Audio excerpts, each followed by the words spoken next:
Hello friends, welcome back. आप सभी का अपना राम प्रसाद ईजीसी नेट में स्वागत है। मैं आशा करता हूं कि आपने कल वाली जो क्लास थी वो जरूर देखी होगी। हमारा जो पैटर्न है कि जो हमने कल क्लास कराई थी उसका रिवीजन और आगे के 10 प्रश्नों की प्रैक्टिस व्याख्या सहित। चलिए तो आप जुड़ जाइए। और अगर अब अभी तक आपने चैनल को सब्सक्राइब नहीं किया है तो चैनल को सब्सक्राइब कर दीजिए और शेयर कर दीजिए दोस्तों को। और डिस्क्रिप्शन लिंक में जाइए, वहाँ पे जो और चैनल हैं जो मैंने आपको बताए थे आईएएस के नाम से, और जो भी हैं उन्हें भी सब्सक्राइब कर दीजिए। टेलीग्राम पे भी आप जुड़ जाइए, जिससे कोई भी चीज़ है वो आपको अपडेट मिल सके, और पीडीएफ वगैरह टेलीग्राम पे ही मिलेगा। तो सबसे पहले हम जो कल वाले प्रश्न थे उनका रिवीजन करते हैं। चलिए, तो सबसे पहला जो हमने कल प्रश्न पढ़ा था वो ये था कि व्यवहार परक राजनीति विज्ञान का जनक माना जाता है। आप कौन सा देने, ए बी सी डी? तो डेविड ईस्टन। ठीक है। इसके बाद दूसरा जो हमने प्रश्न पढ़ा था वो डेविड ईस्टन द्वारा व्यक्त निम्न सुविधाओं में से कौन सा सोच के व्यवहार के स्कूल को प्रभावित नहीं कर सकता है या नहीं करता है? तो आपको सीधे आंसर देने हैं, ए बी सी और डी आदर्श सिद्धांत। ठीक है। तीसरा था कि निम्नलिखित में से कौन सा कथन सही नहीं है? चलिए बताइए।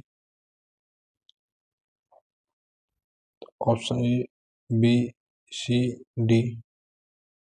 तो देखिए इसका आंसर है डी। त्रिव्यवहारवादी राजनीतिक सिद्धांत निर्याती केंद्रित है, यह विशेषकर पाश्चात्य लोकतंत्र पर ध्यान केंद्रित करता है।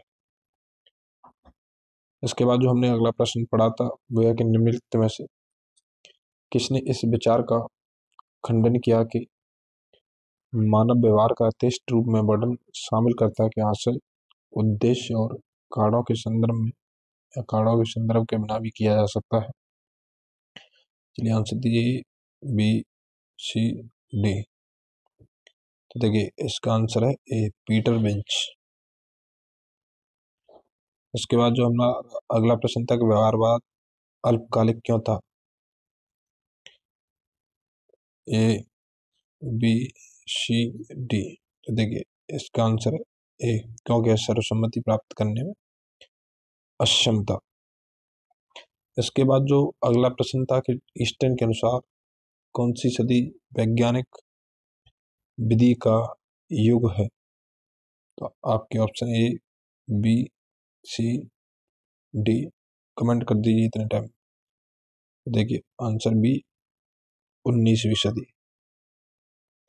इसके बाद जो हमने अगला प्रश्न पढ़ा था कि किसका कथन है कि राजनीति विविधता संघर्ष के बारे में है और अभाव इसके अस्तित्व का आवश्यक तत्व है? ऑप्शन आपके बी सी और डी। तो जरा आपका आंसर लास्टविल। देखिए लास्टविल। इसके बाद जो हमारा अगला प्रश्न था कि शिकागो स्कूल जिसने व्यवहारवादी आंदोलन हेतु महत्वपूर्ण भूमिका की अदा की थी, की स्थापना की थी? तो देखिए शिकागो स्कूल व्यवहारवादी आंदोलन आपका ए बी सी डी। तो इसका आंसर आपका चार्ल्स मेरियम, ऑप्शन सी। इसके बाद है व्यवहारवाद शब्द का सर्वप्रथम प्रयोग किसके द्वारा किया गया था? तो आपका option A B C D बताइए। तो जे बी वॉटसन। इसके बाद जो हमने लास्ट प्रश्न पढ़ा था वह था कि राजनीति विज्ञान राष्ट्र के साथ ही शुरू और खत्म होता है, किसने दावा किया था? ऑप्शन ए बी सी और डी बताइए। देखिए जेम्स विलफोर्ड गार्नर। तो ये रहे आपके प्रश्न। अब हम देखते हैं आज के जो French pharmacy एक product. सेकंड, अब आपको You went to Paris without me? Paris? I got this on Tira. थोड़ा सा आपको वेट करना पड़ेगा, curated for इसके you. लिए मैं माफी Tira, चाहता हूँ। for every you. Shop थोड़ा now. सा बस एक सेकंड। हाँ, ठीक है। चलिए तो आज के प्रश्न हम देखते हैं। और सबसे पहला प्रश्न रहा है आपकी स्क्रीन के सामने, UKGIC द्वारा 18 में पूछा हुआ है, निम्नलिखित में से कौन सा डेविड ईस्टन के व्यवहारवाद के सिद्धांत का एक लक्षण नहीं है। तो पहला है व्यवस्थाबद्धीकरण, दूसरा है परमाणुकरण, तीसरा है प्रासंगिकता का सिद्धांत और चौथा है समग्रता। आपके ऑप्शन है ए, बी, सी और डी। कमेंट करिए। तो देखिए इसका ऑप्शन रहा ए, सी, प्रासंगिकता का सिद्धांत इसमें शामिल नहीं। तो डेविड ईस्टन ने व्यवहारवादी आंदोलन के कितने 8 बौद्धिक आधारों का निर्माण किया, जो निम्न है: नियमितता, सत्यापन, तकनीक, परमाणुकरण, मूल्य निरपेक्ष व्यवस्थाबद्धीकरण, विशुद्ध विज्ञान, समग्रता या एकाकीकरण। प्रासंगिकता का जो सिद्धांत है उत्तर व्यवहारवाद का गुण है। हमने पढ़ा था रिलेवेंस और एक्शन उत्तर व्यवहारवाद के 2 मूल सिद्धांत थे। दूसरा है उत्तर व्यवहारवाद बल देता है, ऑप्शन ए उपादेयता पर, दूसरा है कृत्य पर, तीसरा है दोनों, चौथा है कोई नहीं। तो आप ऑप्शन बताइए, ए आंसर दीजिए, बी, सी और डी। तो देखिए आपका आंसर रहा सी, उपादेयता और कृत्य, यानी ए और बी दोनों। तो जो उत्तर व्यवहारवादी प्रतिमान तथ्यों को बनाए रखते हुए मूल्यों के सामंजस्य पर बल देता है, यह उपादेयता यानी प्रासंगिकता, कृत्य यानी क्रियानिष्ठता पर जोर देता है। यह प्रतिमान सामाजिक परिवर्तन व यथार्थवाद पर ध्यान केंद्रित करता है। अब जरा आपके सामने नया प्रश्न कि उत्तर व्यवहारवादी क्रांति प्रारंभ करने के लिए व्यवहारवाद पर सर्वप्रथम आक्रमण किसके द्वारा किया गया था। तो क्रिश्चियन भी, पहला ऑप्शन है क्रिश्चियन भी, दूसरा है जेम्स चार्ल्स वर्थ, तीसरा डेविड ईस्टन, चौथा है Robert Hale. Option A, B, C, D बताइए। तो जरा आपके सामने answer option C, David Easton, जो मैं आपको शुरू से पढ़ाता रहा हूं। तो ऑप्शन सी, उत्तर व्यवहारवादी क्रांति प्रारंभ करने के लिए सर्वप्रथम 1960 के दशक में डेविड ईस्टन ने व्यवहारवाद पर सर्वप्रथम आक्रमण किया। ध्यातव्य हो कि व्यवहारवादी क्रांति के विकास में भी ईस्टन की महत्वपूर्ण भूमिका थी। अगला जो प्रश्न है कि व्यवहारवाद किसके व्यवहार पर ध्यान केंद्रित करता है। पहला है नागरिक, दूसरा है राजनीतिक वर्ग, तीसरा है नौकरशाही, चौथा है उपरोक्त सभी। चलिए आप कमेंट करिए, ए, बी, सी और डी बताइए। तो देखिए रहा आपके सामने आंसर ऑप्शन डी, उपरोक्त सभी यानी नौकरशाही, राजनीतिक वर्ग और नागरिक सभी पर ध्यान केंद्रित करता है। तो आंसर डी, व्यवहारवाद एक ऐसी विचारधारा है जो नागरिक, राजनीतिक वर्ग तथा नौकरशाही इन सब पर ध्यान केंद्रित करता है। इसकी शुरुआत 20वीं सदी के पहले दशक 1950 से पहले जेबी वॉटसन द्वारा हुई थी। शब्द जेबी वॉटसन ने दिया था। यह अमेरिका के एक प्रसिद्ध मनोवैज्ञानिक है। कौन? जेबी वॉटसन। ठीक है। इसके बाद जो अगला प्रश्न है कि राजनीतिक सिद्धांत की जो शास्त्रीय परंपरा को जांच की एक विचारधारा माना जाता है, क्योंकि इसमें पहला है हिंदी में वो है तरक्की शैली एवं तरीके में एकत्व है, दूसरा, इसके विषय एवं शैली में एकत्व है। तीसरा, समान लक्ष्य ढूंढने में एकत्व है। चौथा, मनुष्य जाति के लिए साझी दूरदर्शिता प्राप्त करने में एकत्व है। देखिए 2017 में नेट में पूछा गया है। अब आपके सामने ऑप्शन ए, बी, सी और डी। चलिए कमेंट करिए। तो रहा आपके सामने ऑप्शन ए, यानी तर्क की शैली एवं तरीके में एकत्व है। तो ऑप्शन ए, परंपरागत जो राजनीतिक सिद्धांत है मूल्य सापेक्ष या मूल्यों पर आधारित है। इनका जो दार्शनिक एवं वैचारिक दृष्टि से मूल्यों, आदर्शों और लक्ष्यों के अविच्छिन्न संबंध है। राजनीति सिद्धांत की शास्त्रीय परंपरा को जांच की एक साझा विचारधारा माना जाता है, क्योंकि इसमें तरक्की शैली एवं तरीके में एकत्व है। चलिए अगला प्रश्न, निम्नलिखित में से कौन एक विचारधारा की विशेषता नहीं है? तो पहला आंसर है एक राजनीतिक आस्था प्रणाली। दूसरा है राजनीतिक विचारों का एक कार्रवाई उन्मुख समुच्चय। तीसरा है एक खास सामाजिक वर्ग या सामाजिक समूह का वैश्विक नजरिया। और चौथा है वे राजनीतिक विचार जो वर्ग या सामाजिक हितों को समाविष्ट या व्यक्त नहीं करते। लेकिन नेट 2018 में प्रश्न आया हुआ है।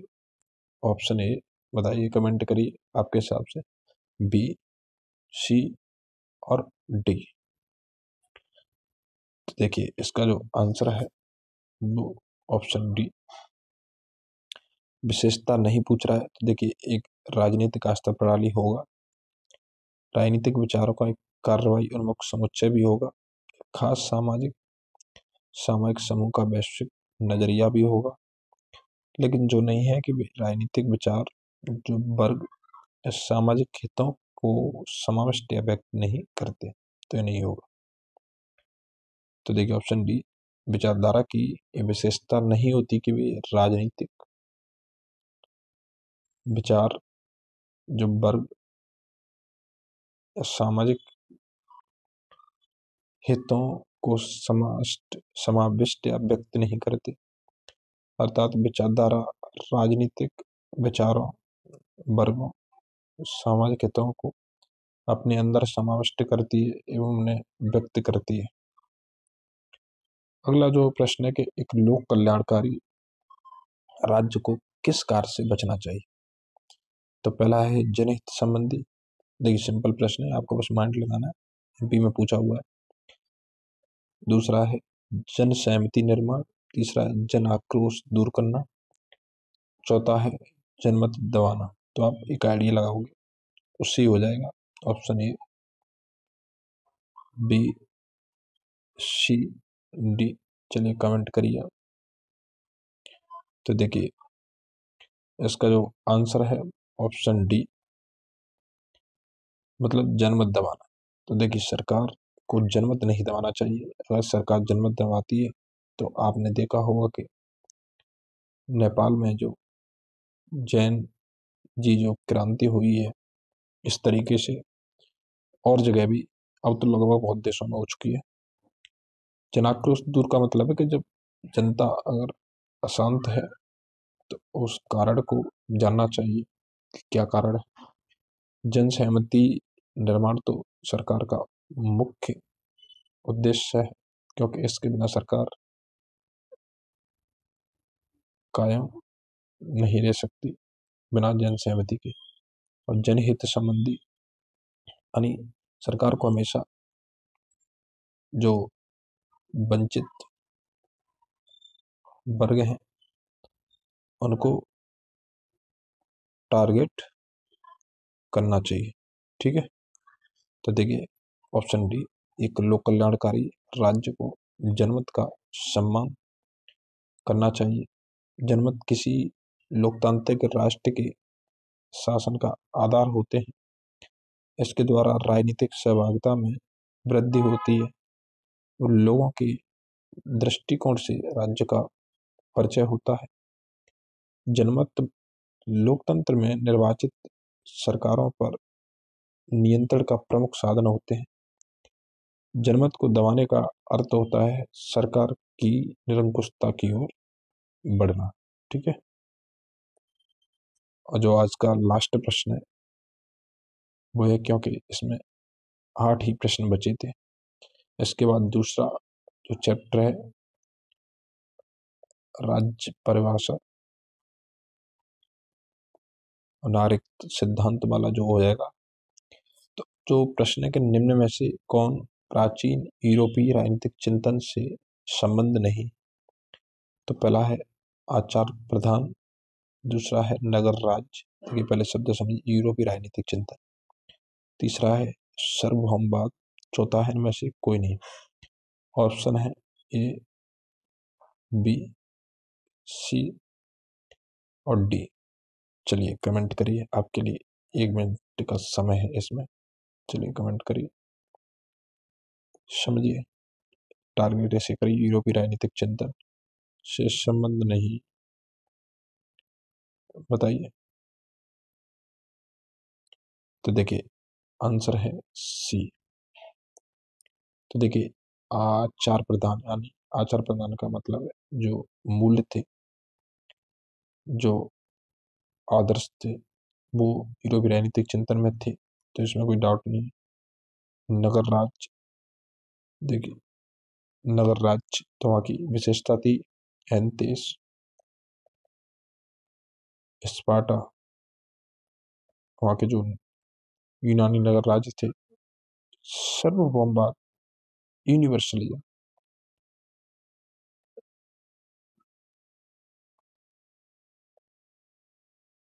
यहाँ की विशेषता नहीं हो सकती। ठीक है,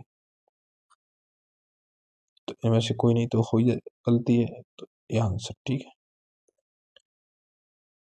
आंसर सी, प्राचीन यूनानी या यूरोपीय राजनीतिक चिंतन मुख्यतः नैतिक दृष्टिकोण से संबंधित है, जिसका जो जोर है वो मूल्यों, आचारों और आदर्शवाद, यानी मूल्य, आचार और आदर्शवाद पर था।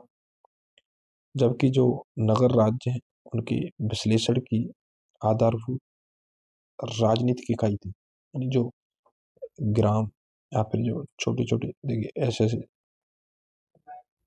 पहले छोटा फिर छोटा, ऐसे ऐसे बड़े होते हैं, या फिर इस तरीके से मान सकते हैं कि जो इकाई है फिर इससे बड़ी, फिर इससे बड़ी, फिर इससे बड़ी, फिर इससे बड़ी। प्राचीन यूरोपीय चिंतन में सार्वभौमवाद या अंतर्राष्ट्रीयतावाद के तत्व शामिल नहीं थे। ठीक है, तो देखिए आज के लिए यहाँ पे एंड होता है, क्योंकि जो चैप्टर है उसमें 8 ही प्रश्न बचे थे। अब हमारा कल जो दूसरा चैप्टर हुआ वो स्टार्ट करेंगे हम, यानी उसकी जो हेडिंग है वो अलग हो जाएगी। मैंने बताया था कि राज्य की परिभाषा, और एक सेकंड, राज्य परिभाषा, और इसके बाद निर्माणक तत्व, यानी जो राज्य की परिभाषा से जितने भी जो थिंकरों के स्टेटमेंट हैं और राज्य के निर्माण की जैसे कौन कौन से प्रक्रिया है, राज्य में क्या क्या शामिल होता है, इस सब दिख जाएगा। उसके बाद फिर कुछ नहीं बचेगा। चलिए लास्ट में आपसे एक प्रश्न पूछ लेते हैं कि राज्य के 4 आवश्यक अंग होते हैं, बताइए कमेंट करके कौन कौन से हैं। चलिए पहला बताइए। तो देखिए पहला कौन सा है बताइए। पहला एक जनसंख्या होनी चाहिए, दूसरा भूभाग होना चाहिए, तीसरा तीसरा बताइए, तीसरा कौन सा है, संप्रभुता, नहीं नहीं सॉरी, तीसरा पहले सरकार रखेंगे, सरकार होनी चाहिए, और जो चौथा है उसे हम रखेंगे संप्रभुता, जो सबसे इम्पोर्टेंट है। रास की 4 आवश्यक तत्व हैं।